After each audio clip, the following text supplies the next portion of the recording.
கோபுரம் டிவி நேயர்களுக்கு இனிய வணக்கம். இன்று பிறந்தநாள் காணும் மற்றும் மணநாள் காணும் அத்துணை சகோதர சகோதரிகளுக்கும் எங்களது இனிய வாழ்த்துக்கள். பாபாவின் ஆசிகளோடு பல்லாண்டு காலம் நீங்கள் எல்லா வளங்களும் செல்வங்களும் பெற்று நலமுடன் வாழ வாழ்த்துகிறோம். பாபா அழைக்கிறார். அவரின் பொன்மொழிகளை கேட்பதற்காக, நம் பிரச்சனைகளை தீர்த்து வைக்கும் அற்புதமான கூட்டு பிரார்த்தனை செய்வதற்காக, மேலும் மனம் ஒருநிலைப்படவும் மனம் அமைதி பெறவும் அற்புதமான தியானம் செய்யவும் பாபா அழைக்கிறார். பாபா நம் கரங்களை பிடித்து அழைத்துச் சென்று அற்புதம் நிகழ்த்தவிருக்கிறார். வாருங்கள், பாபாவின் பொன்மொழிகளை தரிசனம் செய்வோம். அன்பு குழந்தையே, நீ உனது கண்ணால் காண்கின்ற அனுபவிக்கின்ற அனைத்தும் நான் உனக்கு அளித்ததாகும். அப்படி இருக்கும் பொழுது, உனக்கு ஒரு கஷ்டம் வரும் பொழுது அதை நான் தீர்த்து வைத்தால், நான் உனக்கு அளித்ததையே எனக்கு நீ திரும்பித் தருவதாக பேரமல்லவா பேசுகிறாய்? ஒன்றை மட்டும் நீ நன்றாக தெரிந்து கொள். நீ கொடுக்கும் செல்வத்தை பெற்றுக்கொண்டு உன் கஷ்டங்களை போக்குபவன் அல்ல நான். உண்மையான நம்பிக்கையும் பக்தியும் மட்டும்தான் என்னை அடையும் வழி என்பதை நீ புரிந்து கொள். எந்த வியாபாரமும் என்னிடம் பேசாமல் அன்போடு நீ எதை கொடுத்தாலும் நான் அதை ஏற்றுக்கொள்வேன். எந்த தாயும் தன் குழந்தைகளிடமிருந்து எதையும் எதிர்பார்க்க மாட்டாள் என்பதனை நீ உணர மாட்டாயா? உன் தேவைகள் என்ன என்று எனக்கு தெரியாதா? தெரியாது என்பதை போல் அல்லவா என்னிடம் ஓயாது பிரார்த்திக்கின்றாய்? நீ எதையும் என்னிடம் கேட்டால்தான் தருவேன் என்று நினைக்காதே. உனக்கு எதை எப்பொழுது தர வேண்டுமோ அதை அப்பொழுது கண்டிப்பாக தருவேன். அதுவரை நம்பிக்கையோடும் பொறுமையோடும் காத்திரு. நல்லதே நடக்கும். உன் அப்பா சாயிருக்கிறேன். ஓம் சாய்ராம். பாபாவின் அற்புதமான பொன்மொழிகளை தரிசனம் செய்தோம். அடுத்த நிகழ்வு கூட்டு பிரார்த்தனை. நம் மனநலன் சார்ந்த பிரச்சனைகளுக்காகவும், உடல் நலன் சார்ந்த பிரச்சனைகளுக்காகவும் மற்றும் நம் அனைத்து விதமான பிரச்சனைகளுக்காகவும் சாய்நாதரிடம் கூட்டு பிரார்த்தனை செய்வோம். வாருங்கள், இந்த அற்புதமான கூட்டு பிரார்த்தனையை செய்வோம். பிரார்த்தனாஷ்டகம். 8 பிரார்த்தனைகள். சாந்தமான மனம் கொண்ட சாயிநாதரே, அறிவின் சிகரமே, அன்புள்ளம் கொண்டவரே, கருணை கடலே, உண்மையின் இருப்பிடமே, மாயை என்னும் இருளை அகற்றுபவரே, ஜாதி மத பேதங்களுக்கு அப்பாற்பட்டவரே, எங்களின் புரிந்து கொள்ளும் திறமைக்கு அப்பாற்பட்டவரே, அன்பின் இருப்பிடமே, ஷீரடி வாழ் இறைவனே, என்னை காப்பாற்றும், என்னை காப்பாற்றும். ஞான சூரியனே, ஞானத்தை வழங்குபவரே, பக்தர்களின் மனங்களில் உலவிடும் பரமஹம்சரே, அனைத்து நன்மைகளுக்கும் காரணமானவரே, தங்களை சரணடைந்தவரை காப்பவரே, படைக்கும் தொழில் புரியும் பிரம்மாவும் காக்கும் கடவுளான விஷ்ணுவும் நீங்களே, 3 உலகங்களையும் யுகங்கள் முடிவில் தன்னுள் ஐக்கியமாக்கிக் கொள்ளும் ருத்திரனும் தாங்களே. நீங்கள் இல்லாத இடம் இந்த பூமியில் ஏது? எல்லாம் அறிந்த இறைவன் நீங்கள். எங்கள் எல்லோரின் இதயங்களிலும் வசிப்பவரும் நீங்களே. எனது எல்லா குற்றங்களையும் மன்னிக்க வேண்டும் என்று வேண்டி கேட்டுக்கொள்ளுகின்றேன். அலை அலையாய் தொடர்ந்து வரும் சந்தேகங்களையும் மனமயக்கங்களையும் போக்குவீராக. நீங்கள் கோமாதா, நான் பிறந்த இளங்கன்று. நீங்கள் சந்திரன், நான் சந்திரகாந்த கல். தங்கள் பாதங்கள் கங்கை நதி. பணிவுடன் இந்த தாசன் உங்கள் பாதங்களில் தலை வணங்குகிறேன். உங்கள் கைகளை என் தலைமீது வைத்து ஆசை கூறுங்கள். என் கவலைகளும் துன்பங்களும் பறந்தோடட்டும். இந்த கணு தங்களின் தாசன்.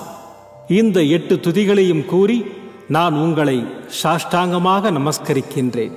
எனது பாவங்கள், துன்பங்கள் மற்றும் ஏழ்மை நிலை இவை யாவும் உடனடியாக விலகி ஓடட்டும். ஓம் சாய்ராம், ஓம் சாய்ராம், ஓம் சாய்ராம். அற்புதமாக கூட்டு பிரார்த்தனை செய்தோம். பாபா நம்முடைய கோரிக்கையை ஏற்று நிச்சயமாக நமக்கு அற்புதங்களை செய்வார் என்பது சத்தியம். இனி கண்களை மூடி பாபாவை மனதில் நிறுத்தி பாபாவின் அற்புதமான சக்தி வாய்ந்த மந்திரத்தை அனுபவிப்போம். சாய் ராமாய வித்மஹே ஆத்மராமாய தீமஹி தன்னோ பாபா பிரச்சோதயாத்.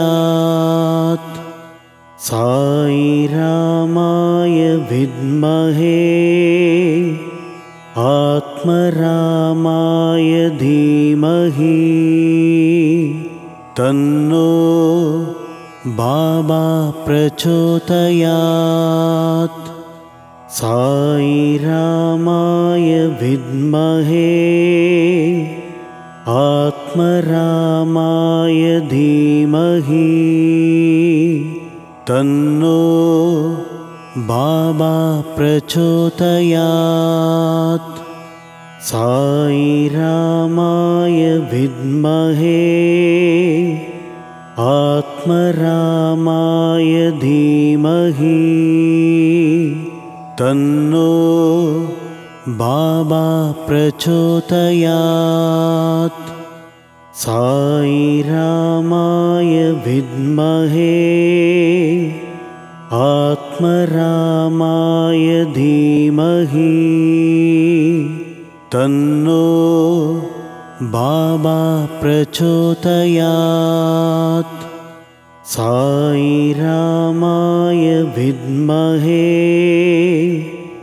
ஆத்மராமாய தீமஹி தன்னோ பாபா பிரச்சோதயாத்.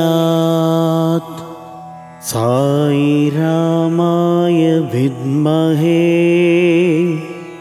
ஆத்மராமாய தீமஹி தன்னோ பாபா பிரச்சோதயாத். சாய் ராமாய வித்மஹே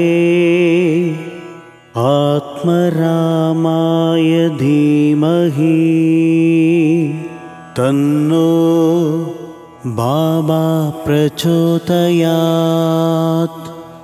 சாய் ராமாய வித்மஹே ஆத்மராமாய தீமஹி தன்னோ பாபா பிரச்சோதயாத். சாய் ராமாய வித்மஹே ஆத்மராமாய தீமஹி தன்னோ பாபா பிரச்சோதயாத். சாய் ராமாய வித்மஹே ஆத்மராமாய தீமஹி தன்னோ பாபா பிரச்சோதயாத். சாய் ராமாய வித்மஹே ஆத்மராமாய தீமஹி தன்னோ பாபா பிரச்சோதயாத். சாய் ராமாய வித்மஹே ஆத்மராமாய தீமஹி தன்னோ பாபா பிரச்சோதயாத். சாய் ராமாய வித்மஹே ஆத்மராமாய தீமஹி தன்னோ பாபா பிரச்சோதயாத். சாய் ராமாய வித்மஹே ஆத்மராமாய தீமஹி தன்னோ பாபா பிரச்சோதயாத். சாய் ராமாய வித்மஹே ஆத்மராமாய தீமஹி தன்னோ பாபா பிரச்சோதயாத். साई रामाय विद्महे आत्मरामाय धीमहि तन्नो बाबा प्रचोदयात्। साई रामाय विद्महे आत्मरामाय धीमहि तन्नो बाबा प्रचोदयात्। साई रामाय विद्महे आत्मरामाय धीमहि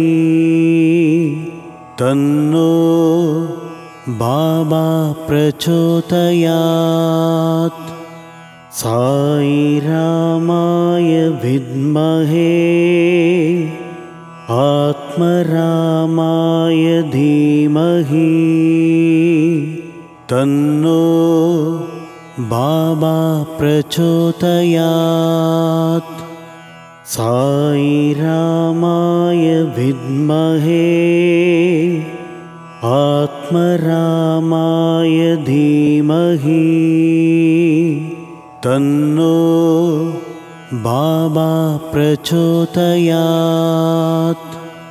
साई रामाय विद्महे आत्मरामाय धीमहि तन्नो बाबा प्रचोदयात्। साई रामाय विद्महे आत्मरामाय धीमहि तन्नो बाबा प्रचोदयात्। साई रामाय विद्महे आत्मरामाय धीमहि तन्नो बाबा प्रचोदयात्। साई रामाय विद्महे आत्मरामाय धीमहि तन्नो बाबा प्रचोदयात्। साई रामाय विद्महे आत्मरामाय धीमहि तन्नो बाबा प्रचोदयात्। साई रामाय विद्महे आत्मरामाय धीमहि तन्नो बाबा प्रचोदयात्। साई रामाय विद्महे आत्मरामाय धीमहि तन्नो बाबा प्रचोदयात्। साई रामाय विद्महे आत्मरामाय धीमहि तन्नो बाबा प्रचोदयात्। साई रामाय विद्महे आत्मरामाय धीमहि तन्नो बाबा प्रचोदयात्। साई रामाय विद्महे आत्मरामाय धीमहि तन्नो बाबा प्रचोदयात्। साई रामाय विद्महे आत्मरामाय धीमहि तन्नो बाबा प्रचोदयात्। साई रामाय विद्महे आत्मरामाय धीमहि तन्नो बाबा प्रचोदयात्। साई रामाय विद्महे आत्मरामाय धीमहि तन्नो बाबा प्रचोदयात्। மீண்டும் நாளை காலை இந்த அற்புதமான பாபா அழைக்கிறார் நிகழ்ச்சியில் சந்திப்போம். நன்றி, வணக்கம். விதம் விதமான பக்தி நிகழ்ச்சிகளை உங்களுக்காக தந்து கொண்டிருக்கிறது உங்கள் கோபுரம் டிவி. உங்களுக்கு பிடித்த நிகழ்ச்சிகளை லைக் செய்யுங்கள், உங்களுக்கு பிடித்த மாணவர்களுக்கு ஷேர் செய்யுங்கள். மேலும் சப்ஸ்கிரைப் செய்வதோடு மட்டுமல்லாது அருகில் இருக்கும் பெல் பட்டனை கிளிக் செய்து கோபுரம் டிவி நிகழ்ச்சிகளை உடனுக்குடன் தெரிந்து கொள்ளுங்கள். மற்றும் ஒரு மகிழ்ச்சியான செய்தி, கோபுரம் டிவி ஆப்பை கூகுள் பிளே ஸ்டோரில் ஃப்ரீ டவுன்லோட் செய்து கோபுரம் டிவி நிகழ்ச்சிகளை தொடர்ந்து கண்டுகளியுங்கள். பாருங்கள், ரசியுங்கள், பரவசமடையுங்கள். gopuramtv.com. பக்தி பக்திமயம்.